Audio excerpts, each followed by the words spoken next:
Saddam Hussein orders a withdrawal of his troops, but first he gets revenge. 12 Americans killed, 40 are missing in a Scud missile attack. This is NBC Nightly News with Tom Brokaw. Tonight, America at war. Reporting from Saudi Arabia, Tom Brokaw with Jane Pauley in New York. Good evening from Saudi Arabia. It is a night of desperation from Baghdad, a night of triumph for Operation Desert Storm in Kuwait and Iraq. And here in Saudi Arabia, it is a night of tragedy for 12 American Army reservists killed in a Scud missile attack, and 40 others are missing. That Scud missile attack came about 5 hours before Saddam Hussein announced on Baghdad radio that he was prepared to withdraw his troops from Kuwait under the provisions of the Soviet peace plan. Will that fly with the American military command and with President Bush? Standing by now at the White House, NBC's John Cochran, at the Pentagon, Fred Francis. Fred, if they begin the withdrawal, will they have safe passage? No, they will not have safe passage, Tom. Under previously dictated policy by this administration, they have to leave their equipment in place at this point if they want to withdraw. One senior official told NBC News a short time ago, remember Khafji. In Khafji, that battle for the coastal city, Tom, the Iraqi tanks came in with their turrets turned backwards, the universal signal for withdrawal or retreat or surrender, and they turned around and fired. So any tanks moving north are going to move north into more than 100,000 American and Allied troops, because that is roughly the number which is who have taken up positions in southern Iraq. As a matter of fact, Tom, American and Allied troops are within 150 miles of Baghdad. They have no intention of going to Baghdad right now, but they are a blocking force, not just a blocking force for troops coming down from Baghdad, but they can block a retreat anytime they like. Tom? And John Cochran, what's the reaction at the White House from a political point of view? Is President Bush prepared to accept this? He is not prepared to accept this. First, let me say that there are intelligence reports indicating that, in fact, Iraqi tanks are headed north. The problem is, on their way to the Iraqi border to get through Kuwait, they've got to go past American positions. They're very concerned within the administration what will happen when those Iraqi tanks, even if they are trying to retreat, and it's not sure why they're headed north, but you'd think if they're headed north if they're retreating, what happens when they run across those American forces. So we will continue to attack them because we don't want these people, obviously, to have their firepower when they run across the American troops. President Bush received word of this news that the Iraqis were going to withdraw, or said they would withdraw. This word from Baghdad radio. He received it on Capitol Hill, where he was engaged in a game of paddleball. This was just about a half an hour ago. Short time ago, however, Bush's spokesman, Marlon Fitzwater, said, "We have not received news of the Iraqi withdrawal from an authoritative source. Therefore, the war goes on." John Cochran, do they see this as another card for the Soviet Union? Gorbachev has been trying hard to keep his Soviet peace plan alive, even going to the United Nations. Well, the Soviets were up to their elbows this afternoon. They again were trying to advance a new peace initiative, some of the details of which are unclear. The Soviets were talking about reaching a new date for withdrawal. Part of the problem is the White House is saying that the way that the Iraqis should retreat is to have this announced at the UN, that the Iraqi ambassador to the UN should make the announcement, should inform the UN Security Council. However, we're not sure that the Iraqi ambassador has communications to Baghdad, Tom. Right. It's not clear he could announce that if he wanted to. And Fred Francis of the Pentagon, final thoughts before we move along here? Tom, Baghdad has almost no communications with its troops in the field. Today, U.S. intelligence intercepted communications from Iraqi commanders pleading with Baghdad to allow them to retreat. The communication said at least 7 Iraqi divisions could no longer fight. So that was in the clear, picked up by U.S. officials. So indeed, the Iraqi army is in terrible shape. Tom? Thank you, Fred Francis, and John Cochran. We'll be coming back to both of you as we proceed with this extraordinary evening of developments here in the Persian Gulf. About 5 hours before that announcement on Baghdad radio, there was a Scud missile alert here in Dhahran, Saudi Arabia. Then the all clear was sounded. We thought that the Patriot missiles had once again executed a successful intercept, but that was not the case. The Scud missile fell on an Army barracks that contained Army reservists. We do not know the unit exactly, but this is what happened. 12 killed, 40 still missing tonight. The missile's warhead, or debris, slammed into the barracks as troops were sitting down to dinner. The whole thing's gone. Everybody in it is either wounded or dead. How many people were inside? About 130, 53 for sure. That was my unit. They're gone. That was a survivor of tonight's Scud missile attack, the first ever to successfully hit an American target. One of these ambulances has to go up there. Dozens of ambulances, Saudi and American, rushed to the scene. Rescue workers pulled the injured from the wreckage, but some were beyond help. The twisted framework of the warehouse seemed to indicate the warhead scored a direct hit. Hours after the flames were out, emergency teams continued to pick through the debris for more victims. The search is expected to last through the night. There were 12 killed and at least 40 more are missing, and in the ground war, in 2 days of fighting, so far, only 4 Americans have been killed in action. In all of that, these people thought that they were safely out of harm's way. Before the Scud attack, the American commanders from Operation Desert Storm were restrained, but clearly very optimistic about the progress that they are making so far. General Walter Boomer, who is the Marine boss in this theater, said it's not over until it's over, but he predicted that it would be over in a matter of days, not weeks. Vast stretches of the Iraqi and Kuwaiti desert now belong to the Allied forces. U.S. and French troops west of Kuwait moved deeply into Iraq under the protective cover of steady artillery fire. Armor from the 1st Cavalry raced into position to help cut off Saddam Hussein's Republican Guard. In the first 2 days, the assault has been so successful, the greatest problem for the Allies are prisoners, more than 20,000 altogether. These were Saddam's cannon fodder, the green troops on the front lines. This is how they had been living, in crude, disheveled bunkers. There's a certain element of sympathy for them because they're so poorly equipped, and the way their well-being, you know, they're human beings also, and we're treating them as such, taking as good a care as we can of them. Those who surrendered were lucky. Many of their Iraqi brothers were killed, and the Army is preparing for thousands more enemy dead. We'll have to get approval from the theater commander in order to open a mass grave, but in my opinion, that would be the best way to handle it. As the Allies shell at will, more Allied forces and supplies continue to pour into the war zone. Even those areas that have been secured remain dangerous, however. Active landmines are just off the cleared roadway. And the air over Kuwait is thick with the smoke of battle and burning oil wells, making air support difficult today. American pilots wonder when Saddam Hussein will get the message. You can bomb him until the cows come home, but until you park your tank on his front lawn, you won't really convince him he's lost the war. Ground commanders hope that won't be necessary, but American forces are in place just in case. When Nightly News continues in a moment, NBC's Arthur Kent with the action on the front line. To get rid of her gray, my wife can spend 40 minutes.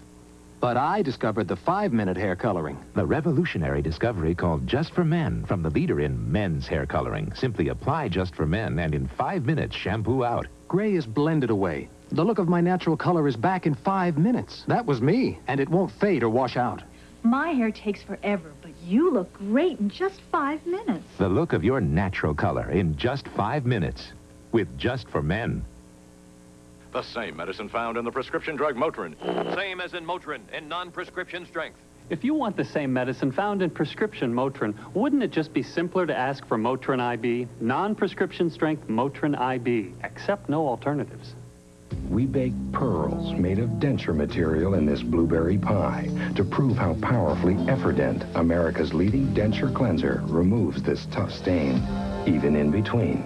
Efferdent, stronger than stains. Before the ground combat began, there was a lot of talk about the fog of combat. But for the Allied forces, they are moving so swiftly and so easily to their objectives, that fog has not developed. There's only a clear road ahead. NBC's Arthur Kent is one of the journalists assigned to the combat journalism pools. Rocket batteries fire on distant Iraqi positions, while self-propelled guns pound bunkers just ahead of this armored battalion's rapid advance. This is the 1st Cavalry on the move, well north of the Saudi border. Charlie Company of the 1st Battalion, 5th Regiment, the Black Knights, presses right up to the Iraqis' collapsing defensive lines. U.S. shells strike home just ahead of Charlie Company's Bradley armored troop carriers. blasting Iraqi bunkers, making certain no opposing troops remain. M1A1 tanks maneuver forward. The 1st Cavalry's armored infantry spreads wide and continues the advance. With attack channels cleared through Iraqi minefields, Charlie Company's vehicles move up, constantly listening by radio for word of what their enemy's troops and tanks are doing on the horizon. The battalion has held up just short of this burning slit trench, this Iraqi defensive work which has been set alight by A-10 ground attack planes and by long-range artillery. The battalion does not wish to proceed beyond there. There is said to be an Iraqi mechanized unit and dismounted infantry in the open, only 2 kilometers ahead of us from this position. Once the oil in the trench burns off, the obstacle must be bridged to allow the assault force to cross. Iraqi counterfire has been irregular here, although one of these Apache gunships brought forward to cover the advance has been shot down. Its crew, however, was rescued. The operation, say commanders here, will continue. With the 1st Cavalry, Arthur Kent, NBC News, beyond the Saudi border. Now to my colleague Jane Pauley in New York with more news about this war. Jane? Thank you, Tom. Before the Baghdad radio announcement that Saddam Hussein was ready to withdraw his forces from Kuwait, the people of the Iraqi capital were getting a very different story about how the war was progressing. Iraqi military communiques claimed coalition forces fled from the battlefield in utter retreat, and that there was no truth to reports of Iraqi prisoners by the thousands. NBC's Tom Aspel is in Baghdad. His report was monitored by Iraqi sensors. Thick cloud cover didn't prevent Allied warplanes from attacking Baghdad again tonight. Iraqi anti-aircraft gunners opened up with cannons, reaching for an enemy they could neither see nor hear. The ground war has most people's attention now. Today, Iraqis were told their troops are counter-attacking. The news prompted some to fire in the air in celebration. In a battle lasting 8 hours, the communique said, Iraqi forces destroyed many tanks and pushed the Allied troops back. Communique 63, issued tonight, says Iraqi troops have recaptured all ground lost to the Allies since Sunday. The communiques, broadcast to the people on Baghdad radio, lifted spirits here, however temporarily. The radio station, the main source of information here, seems to have gained new credibility lately. There has been no mention of the large number of Iraqi prisoners the Allies claim to have captured since the beginning of the land battle. But one newspaper, Al Thawra, carried an item this morning encouraging Iraqi soldiers to stand and fight.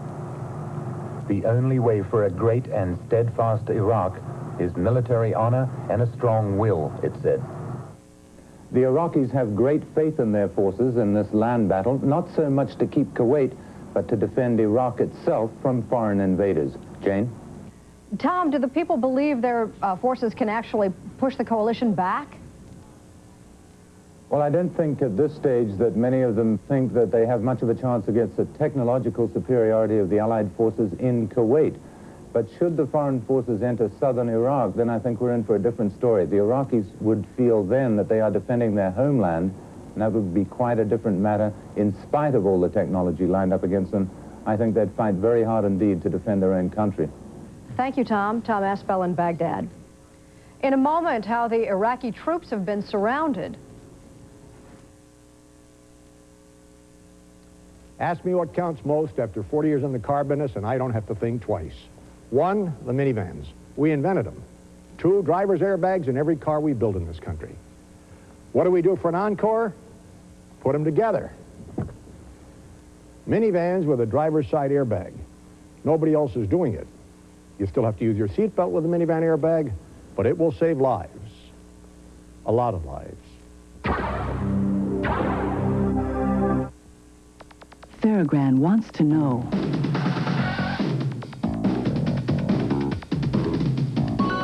Changed my life.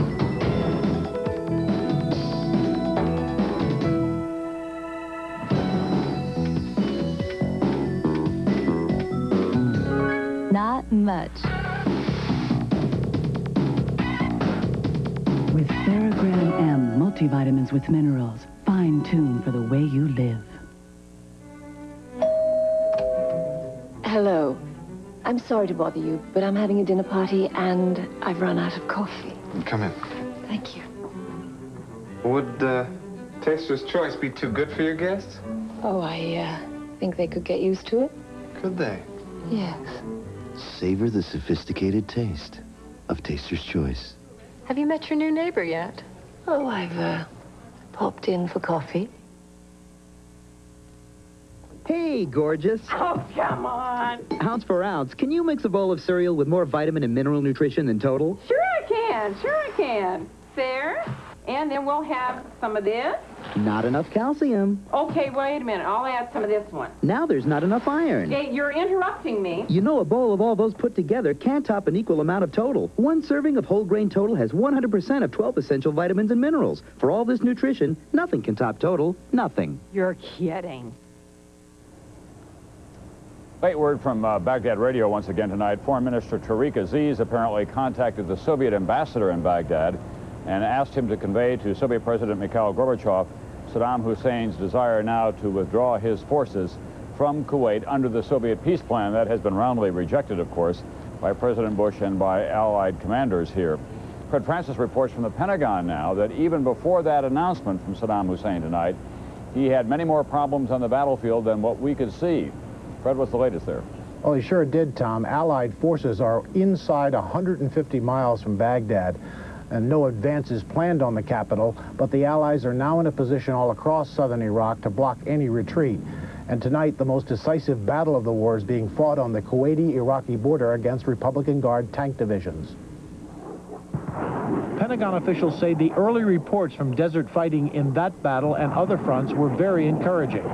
Earlier today, American commanders said they had destroyed 270 Iraqi tanks, 35 of them from the Republican Guards. General Richard Neal reported other battlefield triumphs. During the late morning and early afternoon today, Marines engaged an armor mech force destroying 50 to 60 tanks.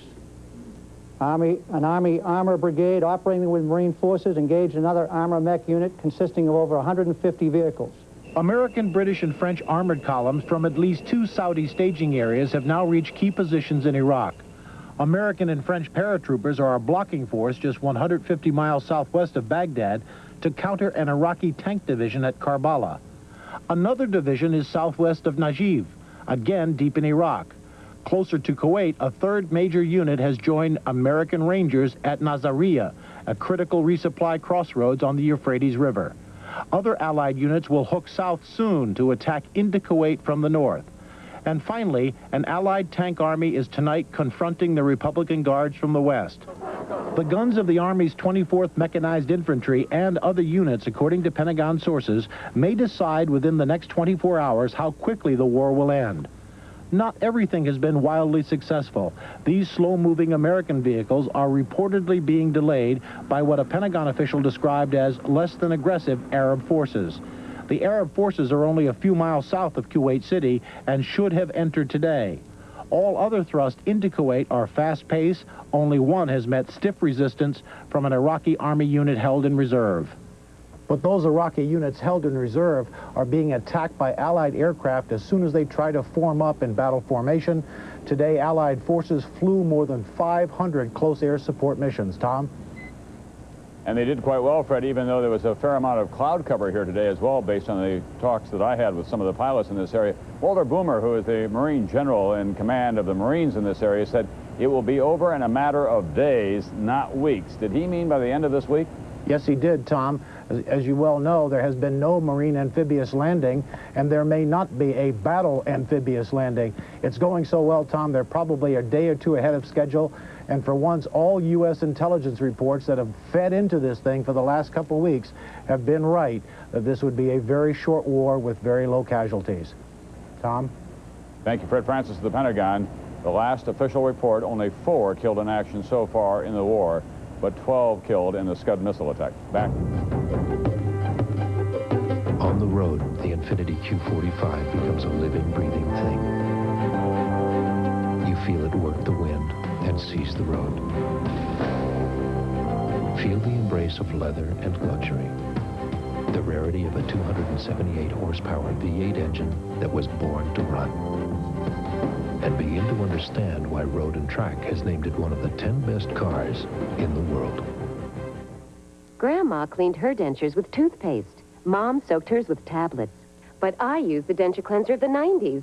Powerful, fast-acting Denture foam. The deep cleaning of a tablet, the speed of a toothpaste. Just spray it on. In seconds, Denture foam expands, reaching deep down to loosen even stubborn food stains, so you can quickly brush and rinse your dentures sparkling clean. Total time, just 1 minute. It even has minty mouthwash ingredients. Get new Denture foam, the deep cleaning of a tablet, the speed of a toothpaste.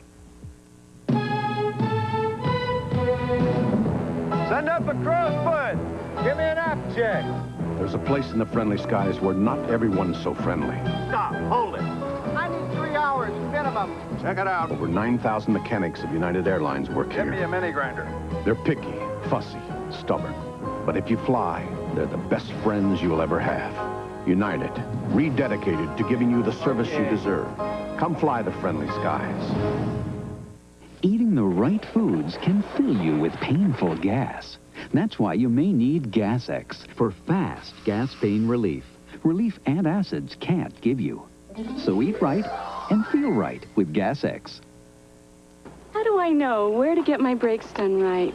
Come to Midas. You get a lot of value for the price, plus peace of mind, knowing the job will be done right. That's why more people come to us for brakes, knowing that nobody beats Midas. Nobody. In Kuwait, the world's richest oil fields are battlefields. Wells by the hundreds have been destroyed and set ablaze.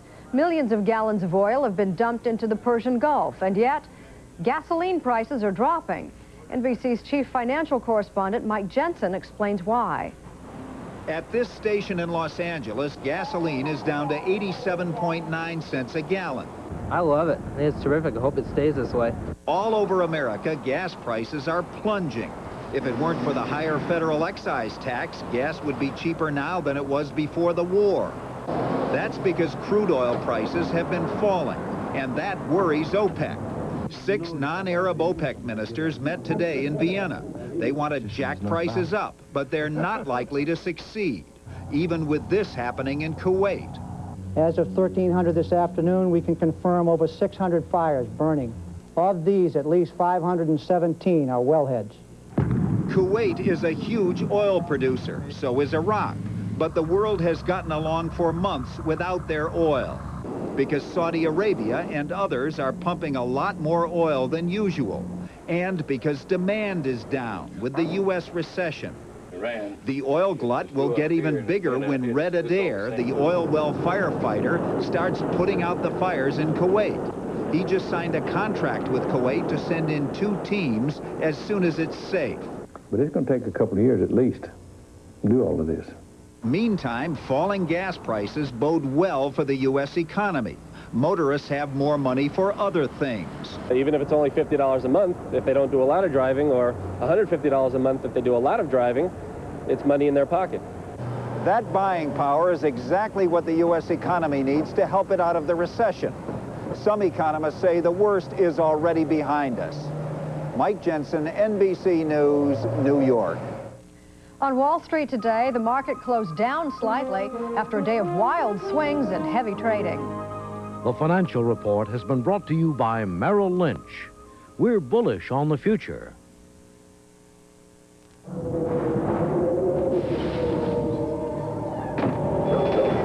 In the midst of the storm, it's only natural to wonder where the future will lead.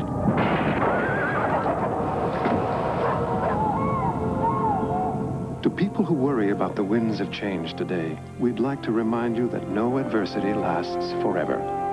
And we'll be there with the strength and resources you can count on. Because at Merrill Lynch, we're bullish on the future.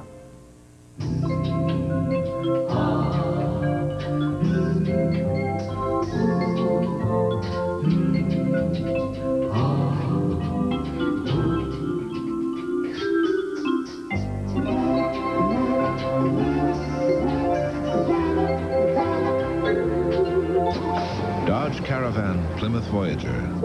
The first minivans are still first. Ziploc presents Fingerman. Hi, I'm here to demonstrate an amazing achievement. Introducing the new Gripper Zipper from Ziploc. Now the easiest closing bag there is. In fact, I can even close it with my hands tied behind my back. Yes, the zipper is grabbing hold. It's locking. Feel it close the first time, every time. Ziploc bags with the new Gripper Zipper. The easiest closing bag there is. Very good, Fingerman. You gonna tie me now? Hey, where are you going? New Alpine Lace American Slices. Tastes so good. Low cholesterol and 50% less sodium. Two-thirds less saturated fat. Healthy and tasty American. Tastes so good. Alpine Lace.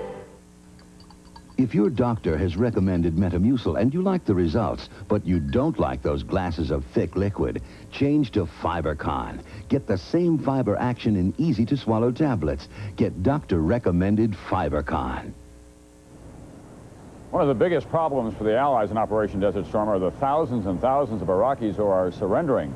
They have to be bathed and fed and clothed and deloused and put somewhere here in Saudi Arabia. NBC's Jamie Gangel tonight on the military plans for them.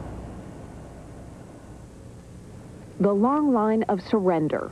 For many of these Iraqi soldiers, the march to Saudi Arabia and POW camps is a relief, an end to 40 days of pounding. But for the Allies, it represents a new problem on the battlefield. In 2 days, more than 18,000 Iraqis have been captured. Not a surprise, but at times overwhelming. Across the front, coalition forces continue to capture large numbers of enemy prisoners of war. In some cases, entire battalions at a time. To help process POWs on the battlefield and in the rear, record numbers of military police, more than 10,000, 6,500 of them reserves called up for the first time. The Allies say the ground war has not been delayed by the prisoners, but temporary camps have had to be set up at the front. Yes, we have in theater and moving up with our troops, three prisoner of war battalions. That is, battalions to take back prisoners of war. It is set out in such a way that we can take them from the front, shuffle them back down the line through brigade collecting points into a divisional prisoner of war cage. So we're pretty well organized on that score. Pentagon officials say the Allies have been planning for as many as 200,000 POWs. Early reports are the Iraqis have been easy prisoners, relieved to know they will be fed and decently cared for. But with wholesale surrenders, it will be a while. Officials can't or won't say how long before the POWs reach the official camps in Saudi Arabia.